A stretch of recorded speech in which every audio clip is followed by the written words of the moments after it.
Where there is cinnabar above, yellow gold will be found below. Where there is lodestone above, copper and gold be found below. Where there is calamine above, lead, tin, and red copper will be found below. Where there is hematite above, iron will be found below. Thus it can be seen that mountains are full of riches. Guanzhong. Welcome to this week's episode of Warfare, Advancement, and Revisionism. My name is Preston Floyd, and as always, I am your host. I'd like to thank everyone for joining me this week. If you're a newcomer, welcome. I hope you enjoy. I hope you'll listen to any backlog episodes that strike your fancy or seem interesting to you. And if you're a returning listener, again, thank you as always. I've been really happy basically since the start of the year. Things have been, steadily going up. It's nice to see the shows continuing to grow and even growing at a faster pace than normal.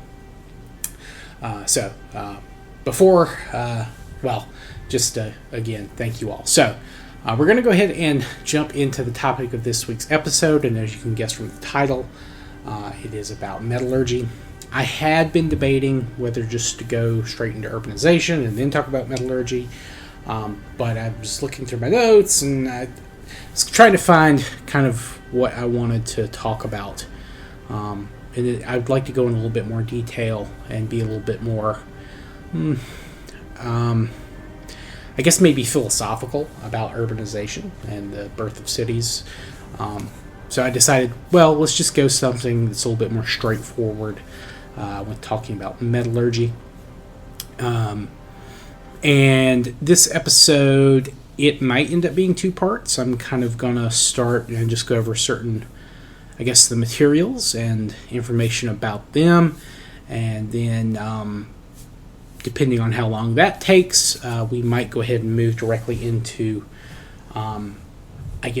techniques involved with metallurgy and molding these metals and things like that. But if this gets a little longer than I expected to, we might break this into a two-parter, so we'll have to wait and see. But for now, let's just go ahead and dive into this week's topic.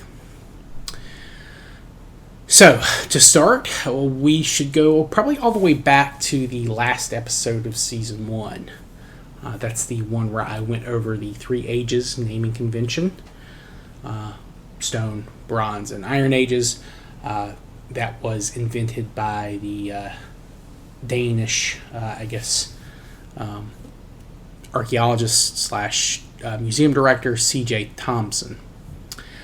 And how he devised that kind of naming convention, timing convention, when he was categorizing European history, or at least archaeological finds in Europe. And we talked about the strengths of the convention and its weaknesses. We also talked about how different parts of the world entered these phases at different times when they entered them. Not everywhere would have these quite as distinctive phases. Thomson was, of course, influenced by classical Roman and Greek literature, and he worked with the information he had. Excavations in the early 1800s either hadn't found much copper, or they lumped it in with later bronze artifacts. The Roman author Lucretius lists both an Iron Age, but he lists like an age of bronze and an age of iron, but he doesn't separate copper from either of them, I don't believe. At least from what I remember. I haven't read Lucretius in a while. I read him once for a history of history class back in college. However, around 50 years or so after C.J. Thomson kind of introduced this naming convention, a number of scholars with new information had begun to argue that there was a transitional period between the Stone and Bronze ages. The first of these men was the Hungarian scientist Ferenc Polski, and I apologize for any Hungarians that may be listening if I butchered that name.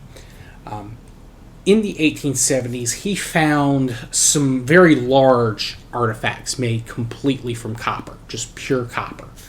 And this led to him proposing the possibility of a prehistoric period between the Bronze Age and the Stone Age.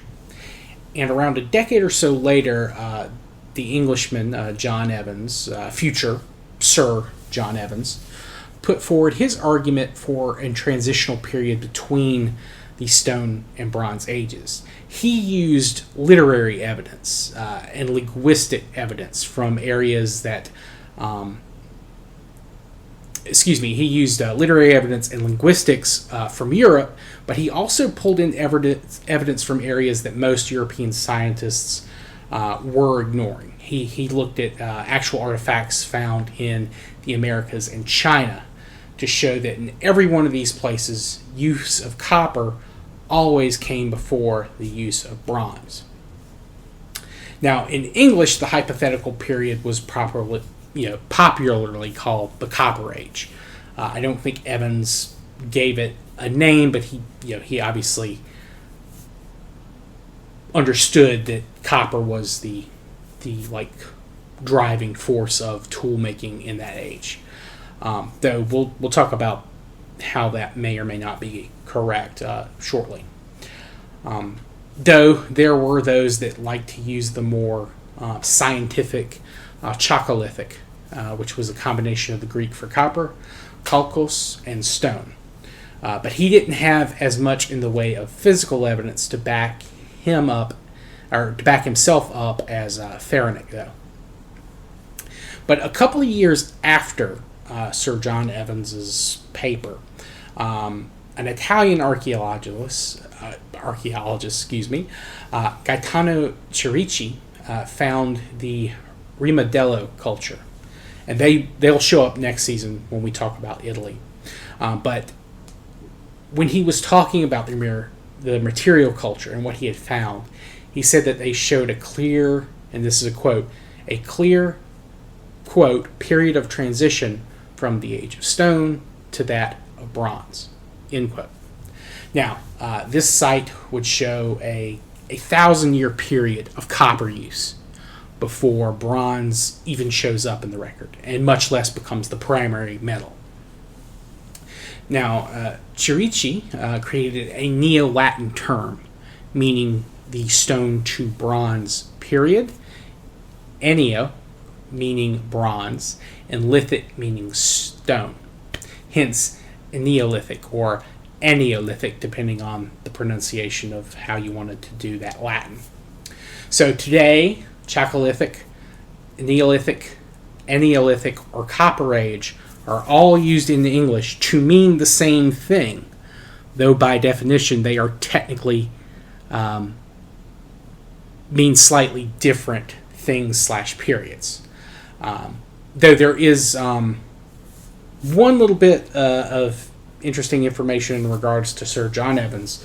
His son Arthur would also be knighted as Sir Arthur Evans for his role in the rediscovery of the Minoan civilization on Crete.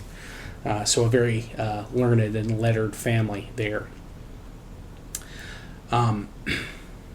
So, again, all these terms can mean the same thing, but the people who were using them were talking about slightly different things from each other. But generally, in the round, I guess, by and large, they mostly were talking about the same type of era.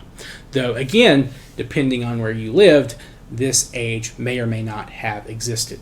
As we'll talk about, there isn't a lot of use, at least so far we haven't found much evidence of an independent Copper Age in Africa. They kind of went directly from stone to iron, although there are some people who disagree with that. But generally speaking, there is no firm evidence that copper was used on its own before iron. And of course, bronze is an alloy of copper and tin. There were no sources of tin, at least in the western sub-Saharan portion of Africa. So for sub-Saharan Africa at least, even if they had a copper age, they did not have a true bronze age. Bronze doesn't show up there until after they have already begun utilizing iron. But that's all stuff we'll talk about in future episodes. Now, I talked about the origin of copper in English when talking about the potential origin of the name of Cyprus. But to recap and expand, copper appeared in Old English as koper and evolved from the Proto-Germanic kupar. This was derived from a later Latin term cuprum, which was kind of a contraction of ace cyprium, or the metal of Cyprus, which Cyprus is a major source of copper in the ancient world. And it's going to be very important in the historical period, as we'll see, for that very reason, and some other reasons as well. Now, ace originally referred to copper itself, but then after time it began just to mean metal or ore in general. And this came from a Proto-Indo-European word that could have been ios or eos or heos, depending on which reconstruction you follow. Now, copper, of course, is on the periodic table of elements, and it has the atomic number 29. Its chemical symbol Cu comes from the Cu of cuprum. It is a transition metal, and it rests in period 4 and group 11. Period 4 is home to copper and 17 other elements, including iron, calcium, nickel. Group 11 is also home to gold and silver. Excuse me. Now, period 4 has no unstable elements, and all the metals in the group are very strong, sturdy.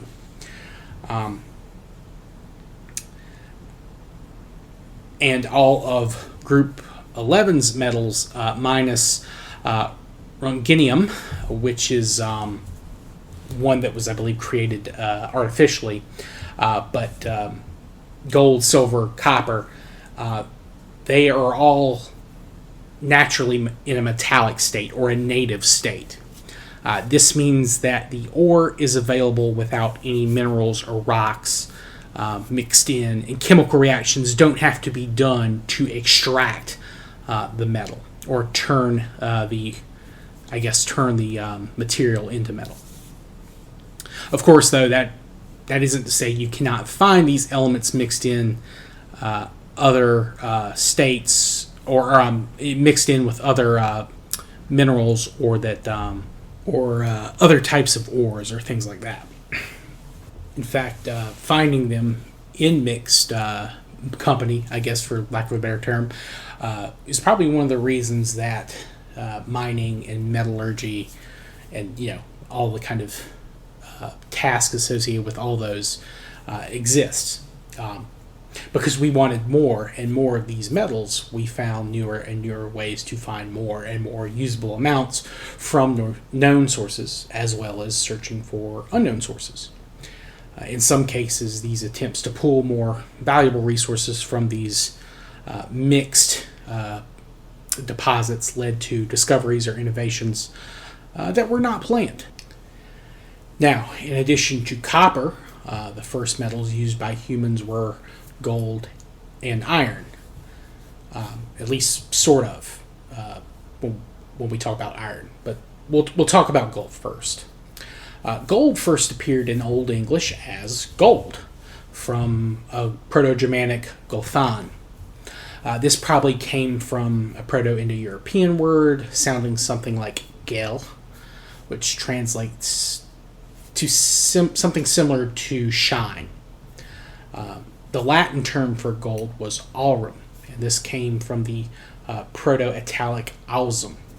And this term also came from Proto-Indo-European, which sounded something like eus. And the root of this term was eus. And this could mean dawn or become light or red. And some considered gold to have a reddish tint. And this can happen. Gold can have a reddish tint, and this can happen due to a number of environmental factors. And in fact, you can make red gold by mixing gold and copper together in a certain ratio. And it's very possible that the earliest gold that these Proto-Indo-European speakers were running across were found with copper kind of mixed in. And note the similarity of this Hewus with the pi root of ace. They're very similar. And they're probably, that's, again, shows that they're related. Now, the Latin aurum is where gold gets its chemical symbol Au. Its atomic number is 79. Gold is also a transition metal, and as mentioned, is in group 11 with copper and silver, but it is also in period 6. And period 6 includes lead, platinum, and mercury. Now, the inclusion of the next metal might be confusing, and it is debatable that it should even be taught about this season, but I believe it should be. And that metal is iron, or rather a very specific type of iron alloy known as meteoric iron. If you're interested in learning about why and how these naturally occurring alloys happened or formed, I recommend Googling protoplanetary disk and primitive rocks. And you can kind of study like the long history of planet formation and stellar bodies and all that kind of stuff. But again, meteoric iron is actually a naturally occurring alloy. It's primarily iron and nickel, though there can be other trace elements too. And there are also cases of pure or native iron existing on its own, with just the iron itself. And that doesn't need to be smelted from ore like iron usually does, but it is extremely rare to find native iron. But this is because of course, as everyone is aware, iron rusts, and as far as I saw from research, none of this pure native iron was in use anywhere in the world, at least during this season. Now, iron first appears in Middle English after evolving from the Old English iron, which comes from the Old Saxon isran, which is from the Proto-Germanic isarn. Now, it's possible that this word entered Proto-Germanic from Celtic. They used isarnon. The pi word, or the Proto-Indo-European word, that iron is derived from would be Isero, or Israel, which meant strong, and it would make iron, if you took it literally, it would mean iron is a strong or powerful or even holy metal. Some people believe that Isro also meant holy. The Latin word for iron is ferrum, hence the chemical symbol Fe. Where this word originated from is not known. There are some theories. Some believe it may have been adopted from Etruscan or possibly from Phoenician. The Greek etymology for the word is also a mystery. They used sidaros, and the closest word that you could get from other Proto-Indo-European languages is the Latin word sidus, which meant constellation or meteorite, with this possibly also being related to a Proto-Indo-European suede, which meant to sweat. And that's where the Latin word sudor, which is sweat or moisture, comes from. And in ancient Greek, it's hydros, which is sweat or perspiration. So, all in all, this kind of shows that iron was not in wider use until after pi had started to branch out, or at least branched out far more than it had with copper and gold. And again, it's not clear that Sidros or Sideros or Cetus, and it's not clear that those have any relation to iron. Maybe like on some metaphysical level, you could say that like iron is like sweat from the sky or something like that, but that's a stretch in my opinion. I don't think there's any way to kind of back that up. Now, as I talked about, meteoric iron is an alloy, and I'm going to hold off on giving its elemental properties for this episode. Also, I debated including silver in this, but silver, as far as I can tell, doesn't really show up until, at least in human usage, until around 3400 BC, give or take. But we do have much earlier recorded interactions of humans using gold, copper, and meteoric iron, and that is very important. Meteoric iron is in use far earlier than any other metal, with the exception of copper and gold. So now, gold, of course, we have the earliest evidence of human interaction with it. There has been findings of least of cave drawings happening in caves where gold was present. Now, as far as I know, there's no evidence that this gold was worked or that humans attempted to work it. It may have just kind of stood out to them in the same way that like another shiny rock at maybe like quartz or something along those lines. Now, copper is where we have the earliest kind of evidence of like human attempts to change it in some way. I think the oldest right now is dated to northern Iraq, or what is now northern Iraq. And that could be as old as 9,000. It could be as recent as 7,000. Gold as a worked metal, like a kind of, you see the similar levels of craftsmanship, I don't think shows up until around 5,000-ish BC, somewhere between 5 and 4,000. Now, we should go ahead and point out that it is possible that these metals were being worked earlier than what we find in the archaeological record. I'm always of the opinion that just because we have found the oldest of something, it is not very likely that we have actually found the oldest or the first example of something happening. That's especially true with metal. Of course, one of the reasons metal begins to replace stone is because metal can be recycled and reused in a way that stone cannot be. In fact, copper and even iron aren't as hard as even some stones that humans have been using for far longer. For instance, using the Mohs hardness scale, flint I think is like a 7 or 7.5 out of 10. Copper is like 2.5 to like 3, and iron's just like a 4. And even ordinary steel is only like a 5 at most on the Mohs hardness scale. But of course, flint, being what it is, can easily chip, and it can continue to chip.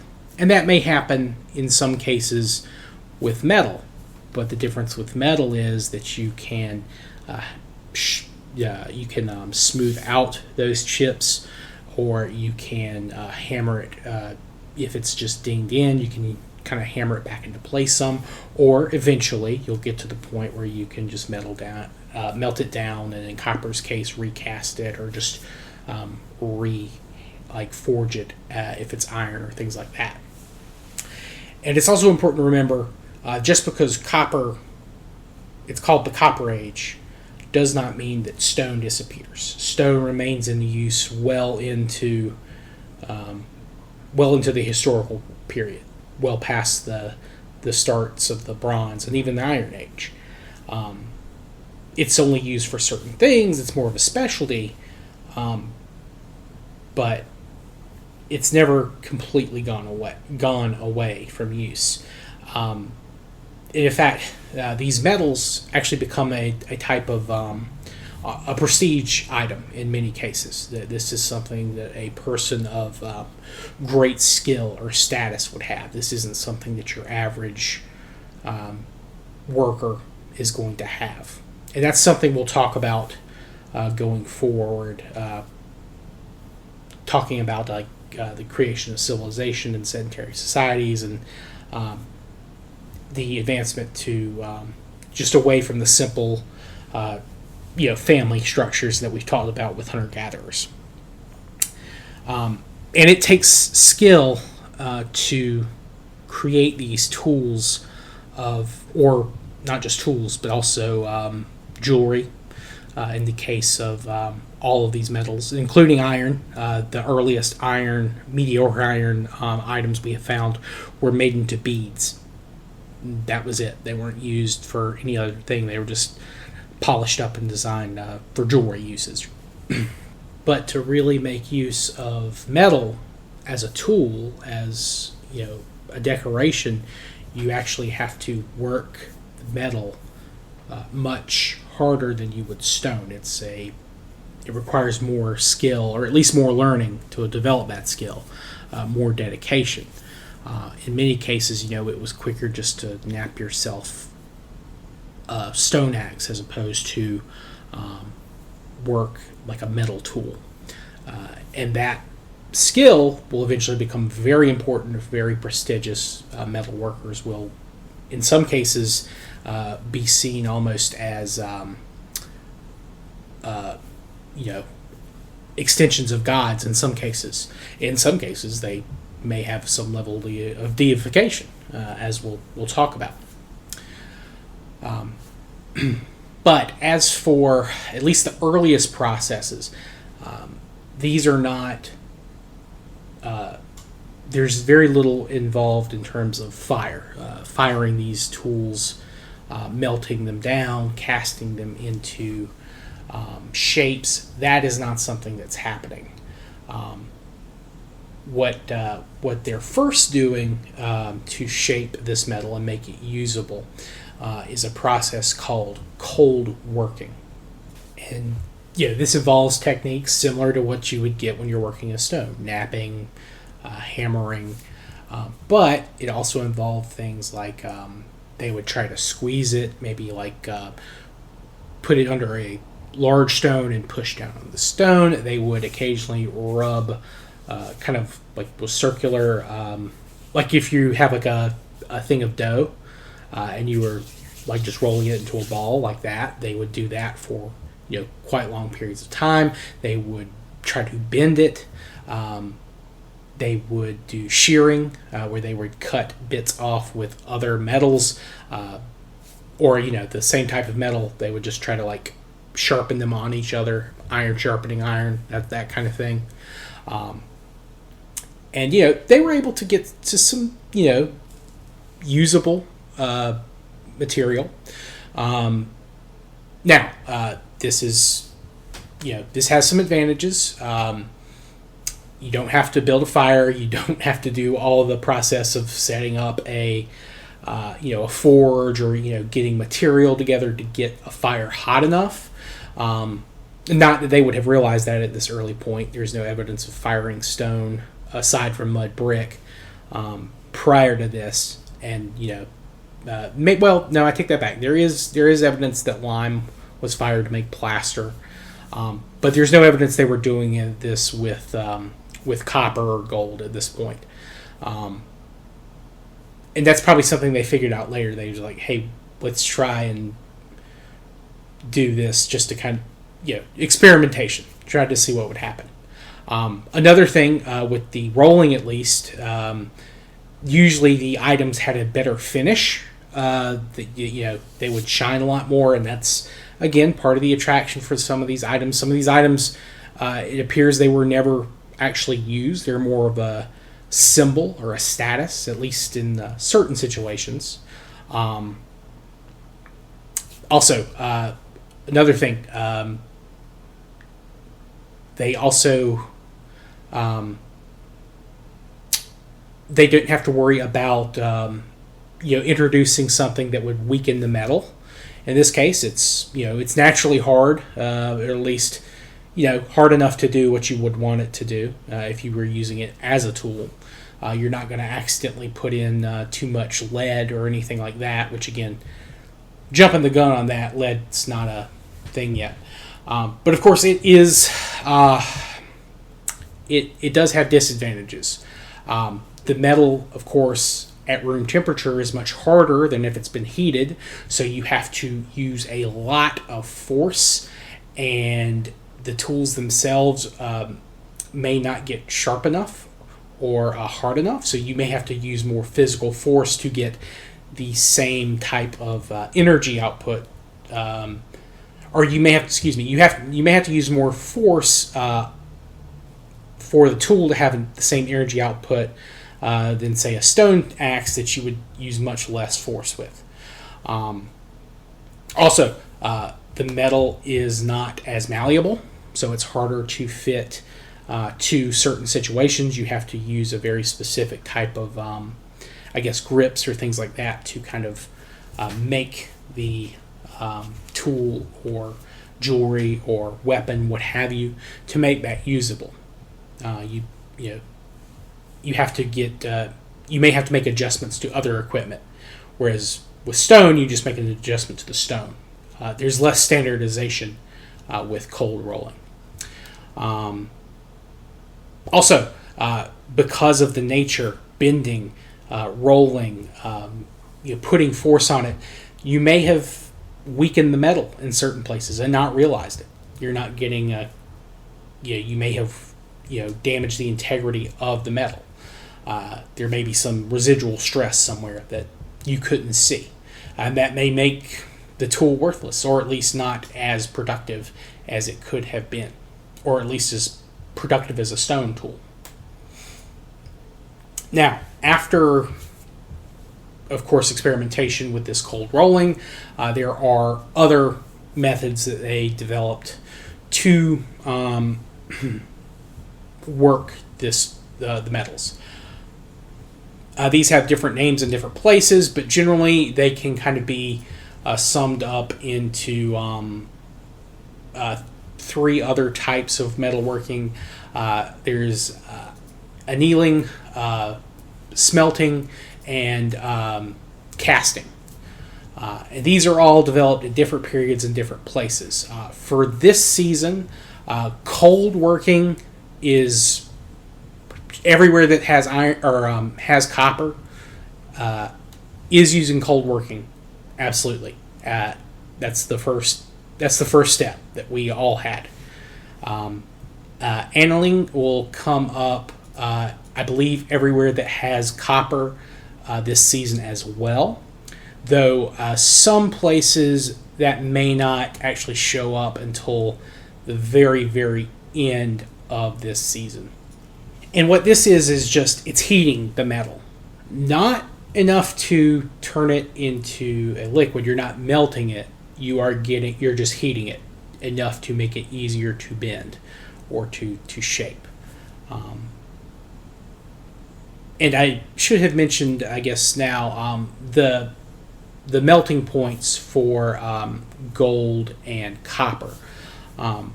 Copper, you can get it to melting at about, it's like 1900, a little over 1900 degrees Fahrenheit, which is, I think, 1100 degrees Celsius.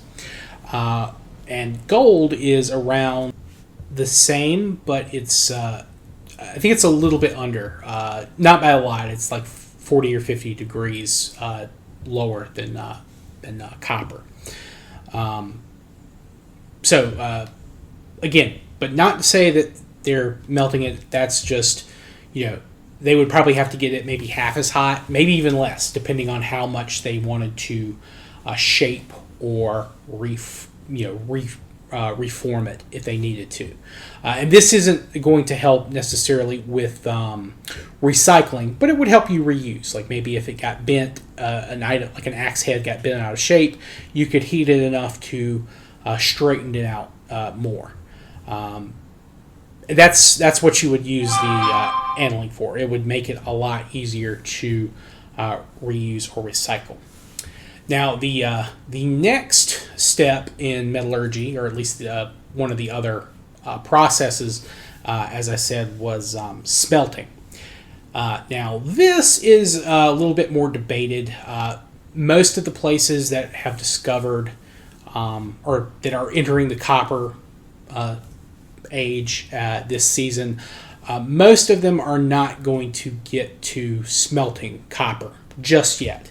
It'll probably happen, at least most of these places will be sometime next season when they develop smelting techniques.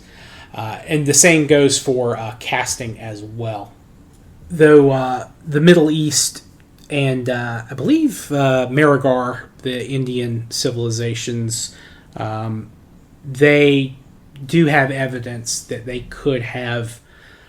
I think it is likely, extremely likely. In fact, I'd say definite that these two regions are definitely smelting and casting this season. Other regions, again, a little bit later. But that being said, the other places, it appears that all these places are kind of doing this independent of each other, or at least they may have. At least that's the way it appears. Now, again, it could be that that's not the case, but a lot of these places kind of have their own processes of how they do things that kind of make it seem like, this was developed by them and them alone, or at least, they had their own methods, which typically speaking, if it's diffusion, it's usually based off the single method. And again, this is kind of jumping in the future, but Chinese smelting and casting, they get much higher quality metals than the Middle East and Europe. And same for West Africans, at least when it comes to iron. Their iron techniques are, they get to a higher, grade or quality than Middle East or most of the Middle East and most of Europe. Far earlier, and that's true of China too. And everyone has their own methods. They have their own kind of assemblages for furnaces and things like that. But that's all stuff, again, we're going to cover in the future, just as an example.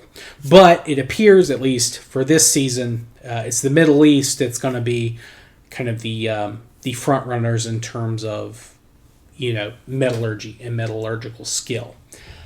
And that's kind of going to tie in, again, to urbanization and specializations that arise from a more centralized, larger population density societies, as opposed to these wider spread groups that we'll be talking about in other parts of the world. But I think that's kind of the